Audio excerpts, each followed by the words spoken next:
When I say, oh, I grew up in Paris, Texas, a lot of people go, oh, there are a lot of gay people who are thriving in small towns. It's not the small town that's the problem. It's the number of people who are small-minded. When I think about being LGBTQ in a small town, people very much incorrectly assume that folks that live here in rural Stanton, rural Shenandoah Valley, that we're miserable and that we're lonely, and that is very much not the case. A lot of the questions I get is, why did you come back and why aren't you leaving again? There is space for us here. You know, we just had to fight a little bit harder to get it. Roughly what we know is that there are between 3 and 4 million LGBTQIA+ people in the South, which again has majority rural states. 16.6% of that total number, between 3 and 4 million, are people of color. And a little more than 40% of that number are Black folk. And numbers in this context are often underreported or undercounted. Being identified as a member of the LGBTQIA+ community can often invite violence or lack of safety or other forms of risk. Queer folks here are not getting even their most basic needs met, and that involves housing, that involves access to job employment and job readiness, that involves access to peer support and social connection and mental health support. It is a tough environment right now. I grew up in Augusta County, Virginia, in a little town called Fort Defiance.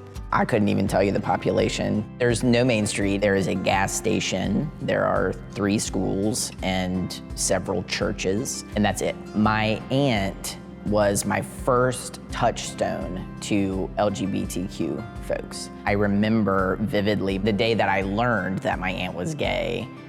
I remember my mom telling me and me being like, oh, perfect, like this is exactly what I am. I think I was 25 when I moved to Chicago. I still didn't transition until I was 30. I am born and raised in Virginia. I grew up in a small town outside of Richmond. I am socialized as an Asian woman. I am a daughter of refugees, and so my path was medicine.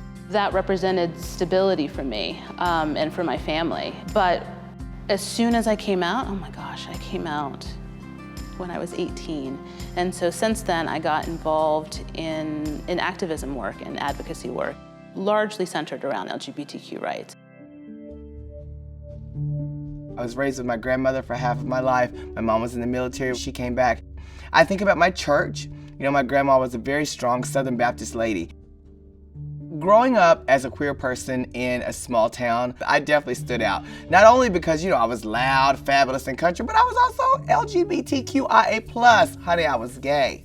Paris is a pretty mixed bag when it comes to racial diversity. And so you learn, I think I learned at a very early age, how to mix between different racial groups and different friend groups. I remember being in church at times and hearing messages from guest pastors that were very condemning to homosexuals and to the gay lifestyle, and I just would sit there like, oh my gosh, I know everyone's probably looking at me right now. But there were a lot of great things about being involved in my church too. I mean, it was the place where I got to be on stage. Is there a clear path from church choir director to international drag diva? Not a clean line, but definitely there was always time to be on stage. The reason why I love living here is I think there's an immense diversity and representation of what queer identity is here in rural Virginia. You can set one of them up for that registration space because you know. Right now, we're in the 5th floor of the Masonic Building in downtown Stanton. We know that there are somewhat more limited resources here in rural Shenandoah Valley. These health and wellness fairs are actually a series of fairs that we're doing this year, and they are really focused on bringing together community members that intersect all aspects of health and wellness. We just wanted to show out and show up for them, to be like, we have you, we're gonna take care of you the best that we can, and we also want to create a conversation around how we find accessible healthcare for you. All of this makes sense, and I know how to talk to you about all of it, and I know how to not make it weird. But in this area, we have nothing. I started poking around about coming back to Virginia because I also knew that it was really important for me to reconnect with my family. I have 10 nieces and nephews who are the absolute light of my life. I, made the big leap in 2016 to start transitioning, and it was so intense and so lonely. I want them to know that you can be whoever you want in this world. I wanted them to know that I was brave and I was gonna do it here. 2020 hit. I experienced my most opposition and my most anger, and I was experiencing outward hatred. I worked in restaurant industry, so I think that really helped me connect with people. And then the minute that, we started doing steering committee stuff for the center and then Pride, like forget about it. It was just like you meet so many different folks. Cole really clued me in on how dynamic, beautiful, and diverse this community was, and it was right around me all along. So we look to them for things that we may not think of or really know to address to make this place feel like a really wonderful, safe retreat for everyone.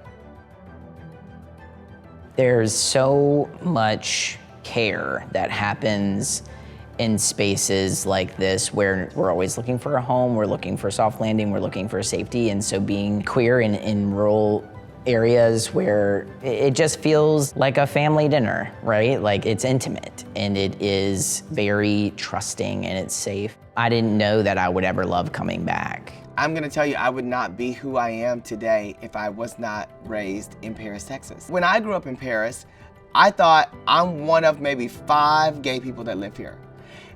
And now returning in 2020, I just didn't realize there were so many people coming into the ownership of their gay identity at a much younger age. I think too often we make assumptions about what it means for someone to be queer, trans, or non-binary. And then to layer that assumption on top of what it means for a person to be racial and ethnically marked in a certain way or marked by gender in a particular environment, whether that be suburban, rural, exurban, or whatnot. And the reality is that each of us find incredibly unique and beautifully different ways to experience life in the places that we call home. I think the idea that folks in the city or folks outside of these areas need to come in and help fix systems is incorrect. I think to provide platform and financial resources and institutional and infrastructural support to the folks in the community to build the tables they need and the support and structures that they need. I think that is key to really honoring the experiences of our community here. There's a lot of successful queers in rural America. There's a lot of beauty to be had in a life lived in the sticks. The joy of living in a small town as a queer person is community. I feel more rooted here than I have in any other place that I've lived. We are maybe not as visible, but we are just as powerful.